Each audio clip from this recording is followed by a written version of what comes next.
रायगड जिल्ह्यातील विविध विभागात भ्रष्टाचार चव्हाट्यावर आल्याचे पाहायला मिळते.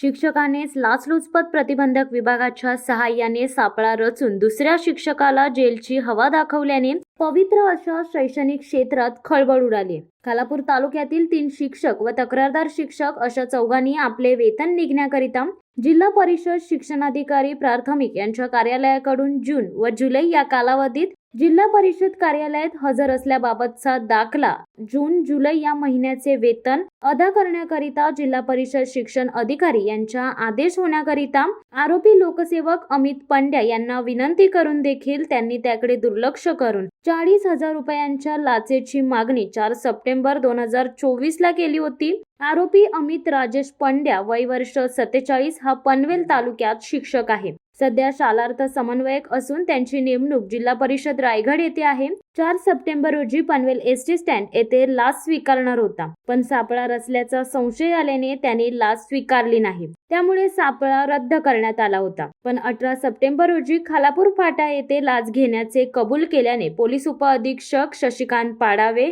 सहाय्यक फौजदार अरुण करकरे, पोलीस हवालदार महेश पाटील, पोलीस नाईक सचिन आटपाडकर, सागर पाटील यांनी पोलीस अधीक्षक सुनील लोखंडे परिक्षेत्र यांच्या मार्गदर्शनाखाली आरोपी अमित पंड्या याला रक्कम रुपये 40,000 तक्रारदार यांच्याकडून खालापूर फाटा या ठिकाणी लाच स्वीकारताना रंगेहात पकडले. एका शिक्षकाने दुसऱ्या शिक्षकाला लाच स्वीकारताना पकडून देणे म्हणजे शिक्षण क्षेत्रातील पवित्र शिक्षण व्यवस्थेतील भ्रष्टाचार उघड होत असून अशा प्रकारचे किती गुन्हे लपवून बसले आहेत याचा छडा शिक्षण अधिकारी लावणार आहेत का? अनेक शिक्षक दररोज तालुका शिक्षण अधिकारी यांच्या कार्यालयात दिवसभर बसलेले पाहायला मिळतात. याचेही कारण विद्यार्थी पालक यांना कळले पाहिजे अशी मागणी आता पुढे येत आहे. रायगड जिल्ह्यातील सर्व नागरिकांना आवाहन करण्यात येते की त्यांच्याकडे कोणत्याही शासकीय अधिकारी, कर्मचारी यांनी किंवा त्यांच्या वतीने खासगी एजंट कोणतेही शासकीय काम करून देण्यासाठी कायदेशीर फी व्यतिरिक्त अन्य लाचेची मागणी करीत असल्यास तात्काळ आमच्याशी संपर्क साधावा असे आवाहन केले.